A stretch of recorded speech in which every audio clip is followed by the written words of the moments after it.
സത്യം വീഡിയോ ഇടുന്നത് ആർക്കും മൂടാവാൻ വേണ്ടിയിട്ടും ആരും വാണം വിടാൻ വേണ്ടിയിട്ടും മാത്രമല്ല, നല്ല കുടുംബത്തിൽ പിറന്നവരാണ് തോന്നുന്നു, സംസ്കാരമുള്ള ഭാഷ വേണ്ടിയല്ല.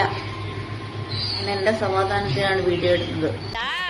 നീ ഇതുവരെ കണ്ട എന്റെ മുഖം ഉണ്ടല്ലോ, അത് ഡീസന്റ് മുഖം. എന്നെ തറയാക്കലട മോനെ. കാണാൻ ഇഷ്ടമുള്ളവർ കാണുക. അത് ഇത്ര കഷ്ടായി പോയിട്ടോ, മോൻ എത്ര വിഷമം ഉണ്ടാവൂലേ. ഇനി അഥവാ ആർക്കെങ്കിലും മൂടാവുന്നുണ്ടെങ്കിൽ അവിടെ നിന്ന് വാണം വിട്ടോളുക. അല്ലാതെ അത് കമന്റ് ബോക്സിൽ വന്ന് പറയേണ്ട ആവശ്യമില്ല കേട്ടോ. വ്യക്തിപരമായ ആക്ഷേപം പാടില്ല. വ്യക്തിപരമായ ആക്ഷേപം പാടില്ലെങ്കിൽ നിന്റെ കുടുംബത്തെ ആക്ഷേപിക്കാം. അണ്ടിക്ക് ഉറപ്പില്ലാത്തോണ്ടല്ലേ. അതാണ് ഞങ്ങളുടെ കുടുംബത്തിന്റെ മഹിമ. എല്ലാ പൈപ്പറും നല്ല പൊളിയാണ്. എന്റെ സന്തോഷത്തിനാണ് വീഡിയോ ചെയ്യുന്നത്, മനസ്സിലായോ? എനിക്കെന്ത് വിഷമം? എനിക്കൊരു വിഷമവും ഇല്ല. എനിക്കൊരു വിഷമവും ഇല്ല.